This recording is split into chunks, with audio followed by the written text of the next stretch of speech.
So it's just about to pop. I just saw that comment. It's just about to pop.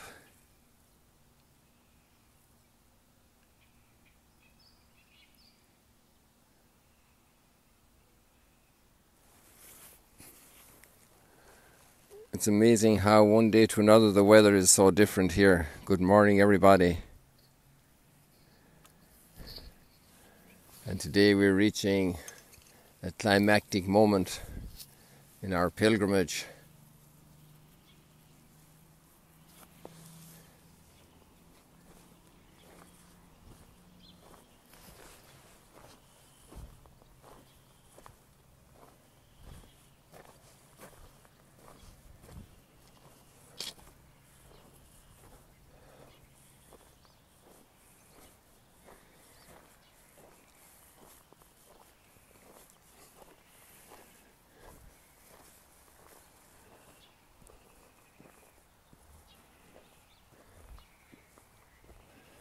Even our little house is lit up there with the sunrise.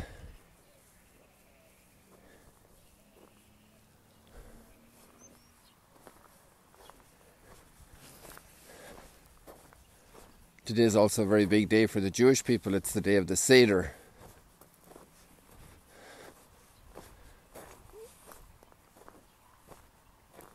And in a little over 10, 11 days, the Muslims will start their Ramadan. So our calendars are all very close as we also begin Holy Week tomorrow with Palm Sunday.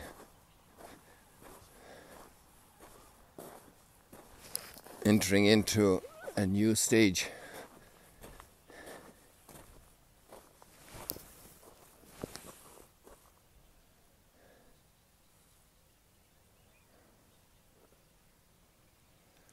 It's amazing how calm everything is, how clear the sky is.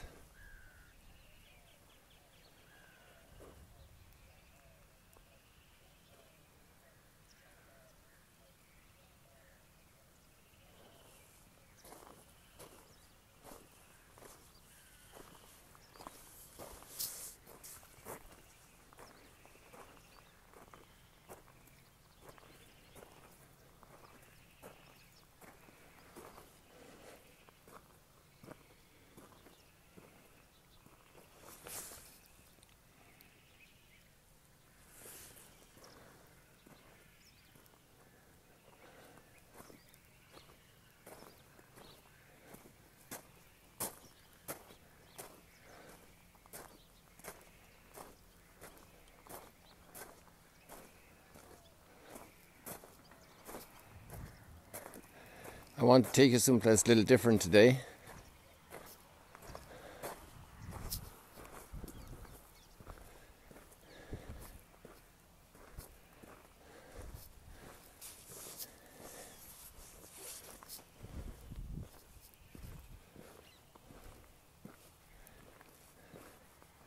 There you got some nice postcard pictures. At least for all of us from the northern hemisphere, there's something special about palm trees. Idyllic Pacific islands. Unreachable, far away.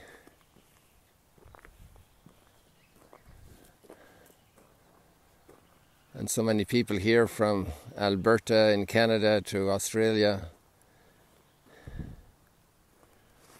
all able to participate.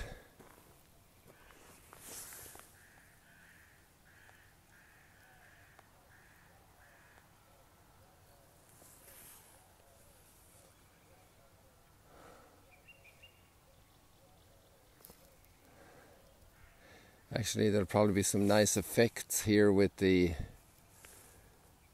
sun and the cloud.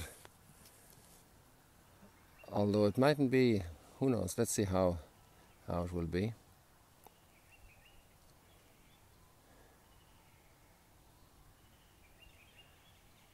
I have an idea. So I'm going to walk here with you.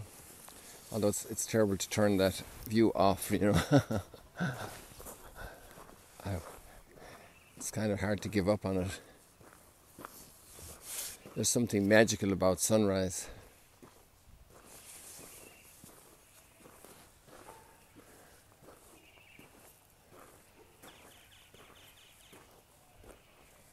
I wonder what that's doing on the window right now here.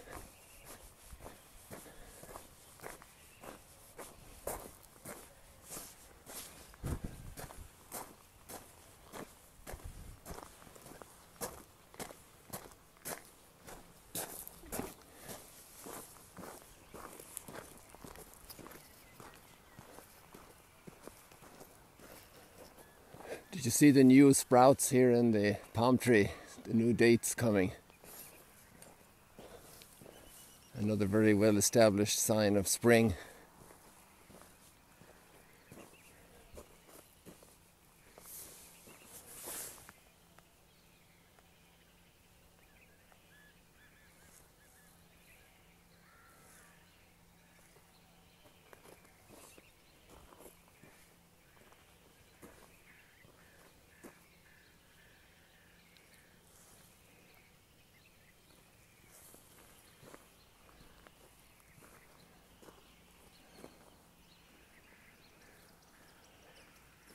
A nice tapering effect there with Mount Arbel.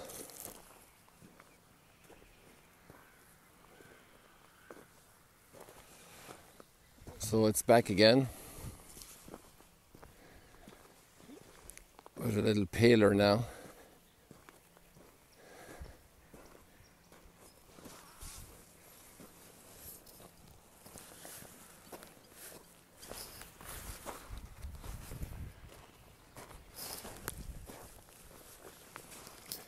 I'm trying to walk backwards in the other direction, so that's why it's a little bit jumpy around.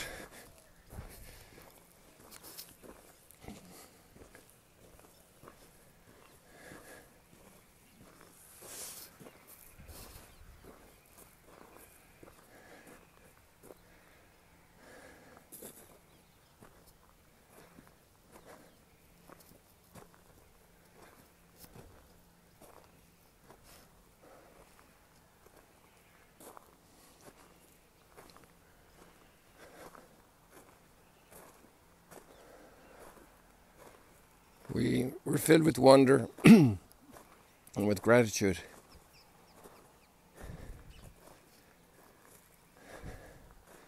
Thank you for a new day.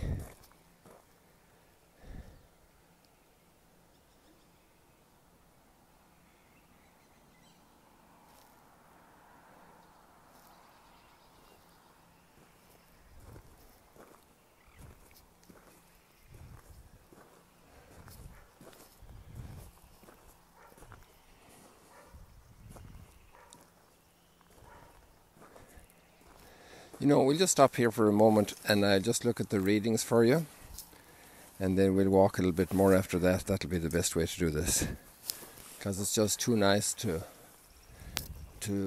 not watch here for a moment after all the rainy days and all the grey days, to have a little bit of golden sunrise. Just got to enjoy that.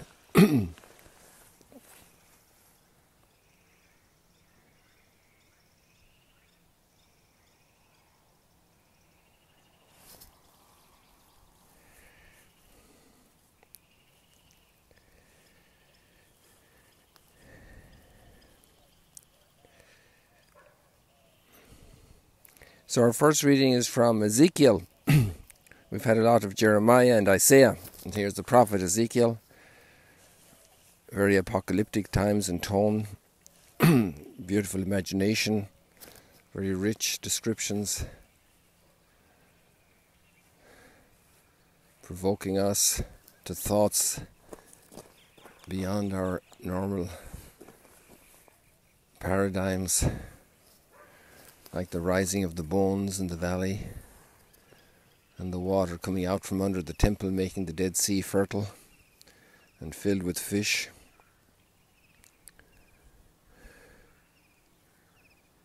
We're actually in chapter 37. And thus says the Lord God, I will take the children of Israel from among the nations to which they have come, and gather them from all sides to bring them back to their land. I will make them one nation. There shall be one prince for them.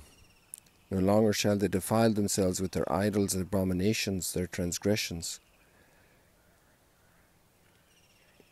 My servant David shall be prince over them, and there shall be one shepherd for them all. They shall live by my statutes and carefully observe my decrees. And we continue reading. They and their children and their children's children, with my servant David, their prince forever.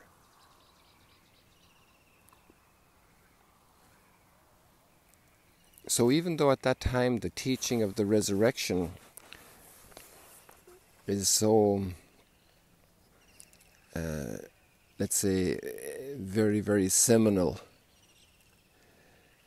that somebody can be prince forever. My servant David, their prince forever. I will make with them a covenant of peace. There's going to be a new covenant. It shall be an everlasting covenant, an everlasting covenant. You know, when we see the words of Jesus at the Last Supper, it's amazing how this is the language that's used.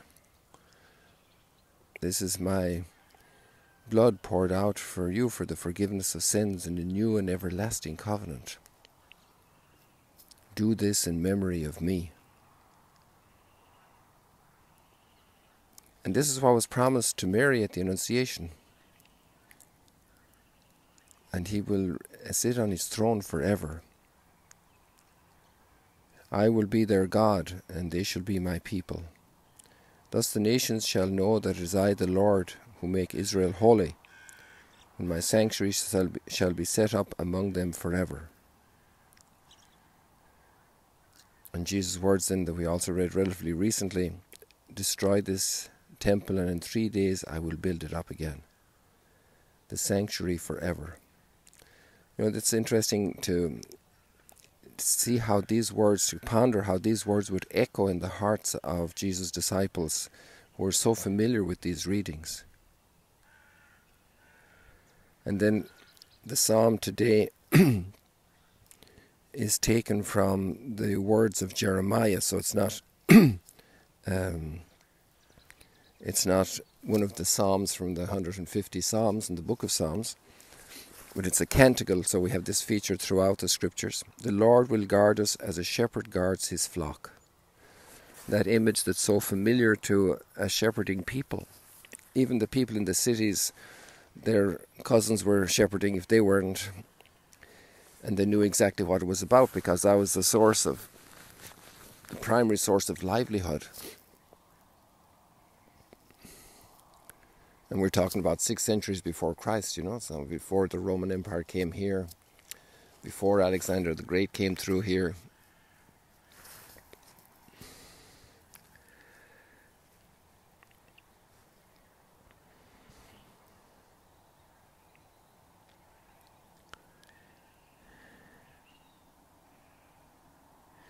I will console them and gladden them after their sorrows.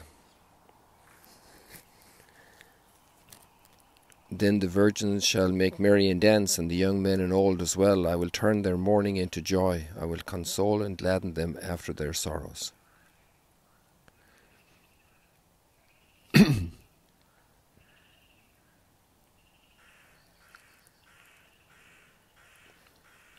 The Gospel is very interesting. It's in John chapter 11, and it's the sequel to the resurrection of Lazarus. And a lot of people are coming to Bethany to see Lazarus. And the leaders are getting very nervous because Jesus' equity is rising.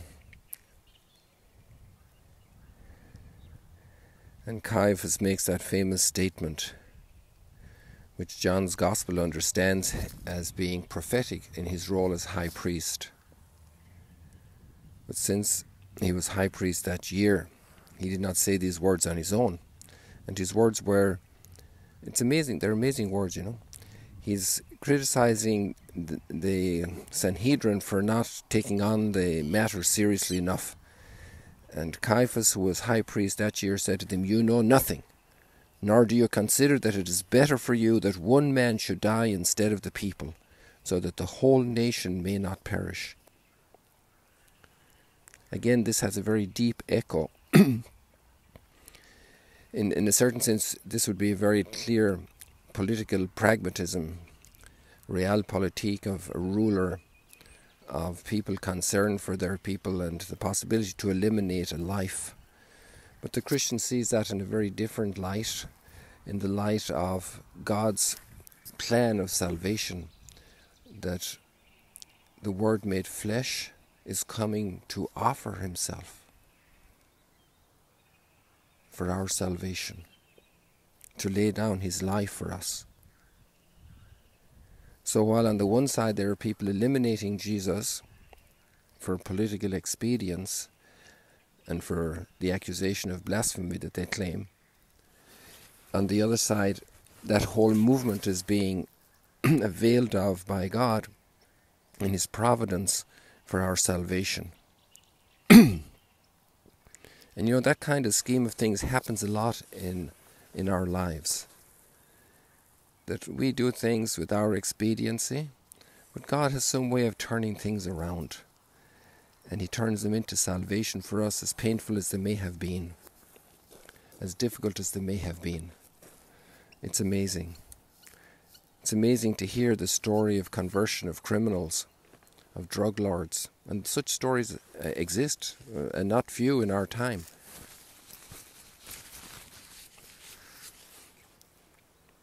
And they cause so much suffering, and the human will to do evil. Somehow the good Lord has a way of bringing that to a different type of result.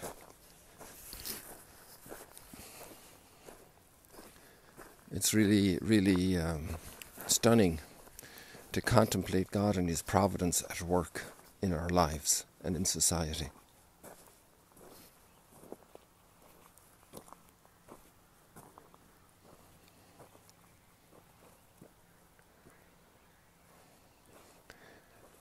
We got a lot of different takes already this morning in this window from the reflections. The earlier ones were nicer, I think. I'm not sure if you agree. But our bell is really lighting up in a very delightful way. So I promised you something new this morning. So let's head in that direction.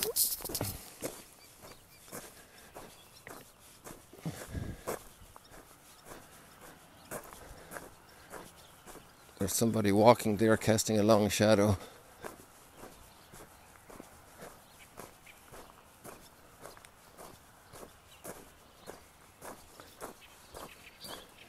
So yesterday we had, the day before yesterday we had our first 2 guests.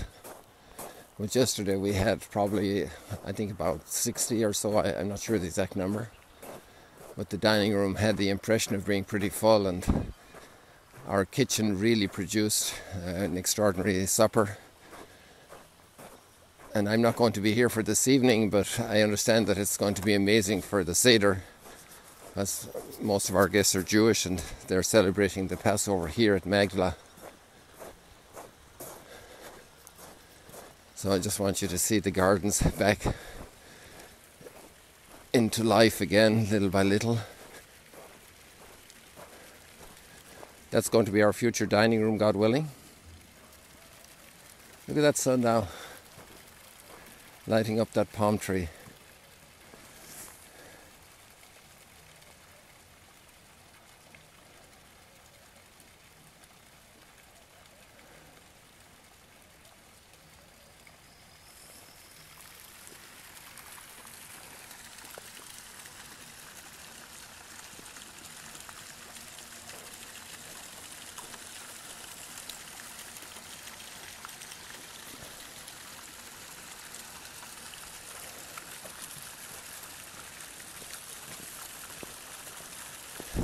So we've been through severe lockdowns like most of you, and this is a little sign that lockdowns also come to an end, God willing, all over the world.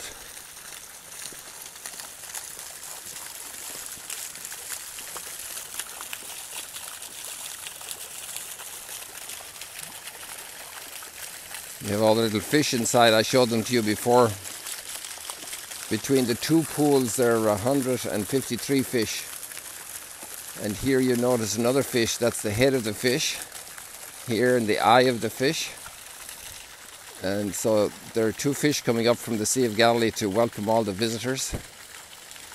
And then in each eye there's a pillar with the ceramic from the 1st century. You can see the ceramic there.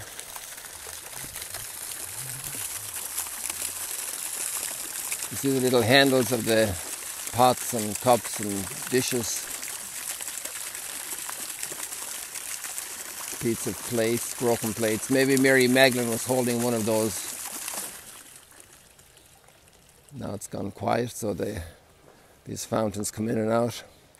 And you can see the fish a little better now as the water gets still. And then the pool is filled up.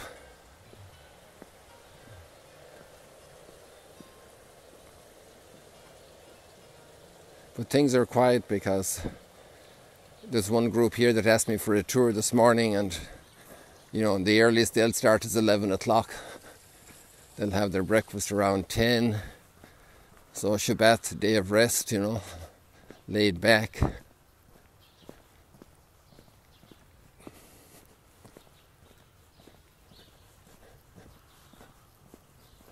It's really an incredible location. Providence has arranged all of this here between Mount Arbel and the sea, and this beautiful place for people to come and relax. And we're looking forward to the pilgrims coming back again to be able to relax and at the same time ponder the mysteries of Providence in their lives and the history of humanity.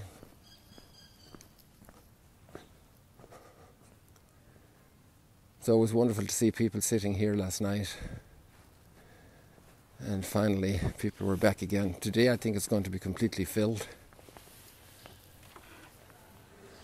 So I'm taking you inside the lobby. We hope the connection doesn't get messed up with the Wi-Fi here. Everything working out well. And this is a pool, I think I explained it before, that we found underneath the future restaurant down at the other end that's not finished. And we had permission to put in a smaller version here.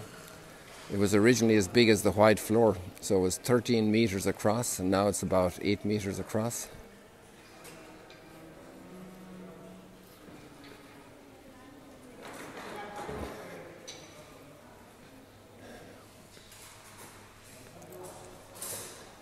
And then the synagogue is right over there outside the lobby.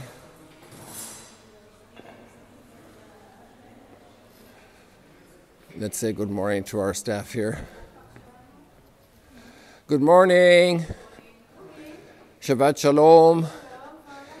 We're on live stream, and some of the live stream people are wondering if you have a room for them tonight or what? You have plenty of room. Yeah, but not today, because you can say that because you know they're not arriving today. This is Karen. She's our head reception reservation person. I'm sorry, my ears got blocked here. Hello, here. How are we doing this morning? Good morning. She's in a hurry, so we don't have her on live stream.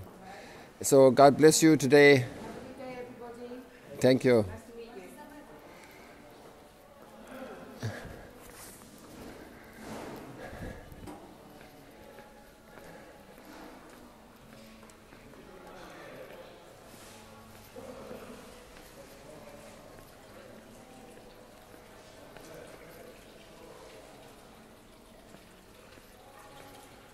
So I thought it would be nice for you to share in this delight.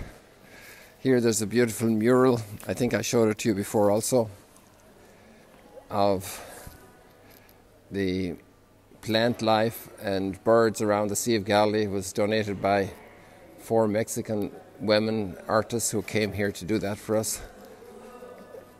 Everything was donated actually by so many donors, many of you around the world. And here's the synagogue.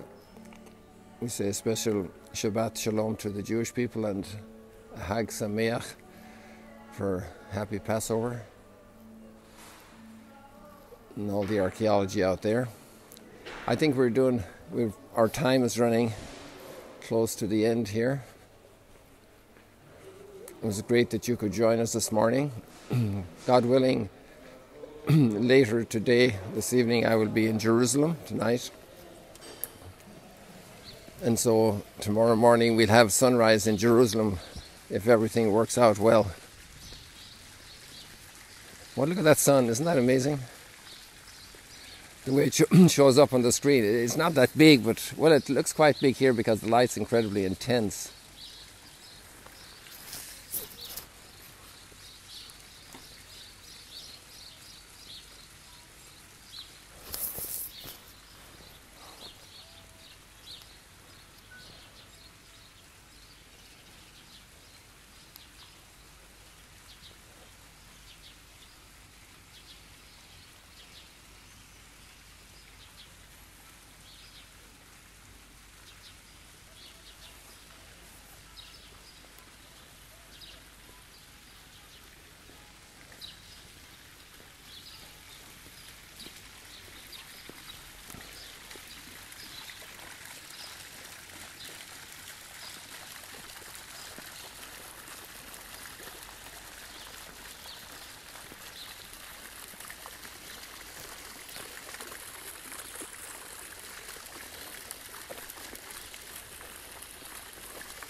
That's a nice effect here with the light and the water.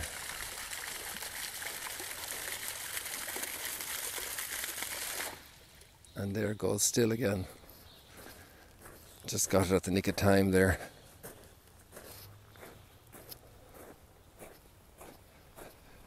Well, I wish you, as we enter all those festivities, the Passover and Holy Week, and our Muslim friends into Ramadan in another 10 days, that we will have a time of reflection, pondering the great mysteries of life and of God's providence in our lives. That we'll be blessed doing that in our families. For us Christians, it's a time of incredible pondering of Jesus as we grow in our spiritual lives and we ponder what Jesus did for us. It just is a reckoning with our own heart, a call to love, to respond.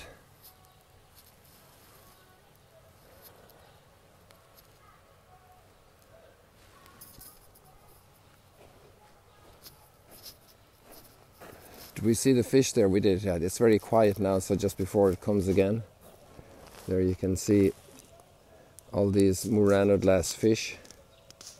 153 between the two pools to remember the miracle after the resurrection.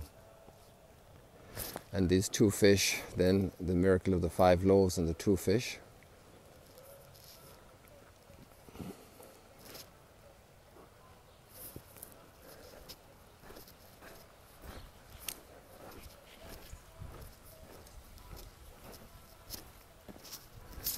So I think, folks, we'll leave it like that for today.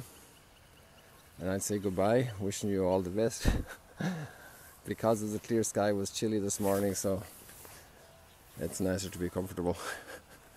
God bless you. See you later, alligators.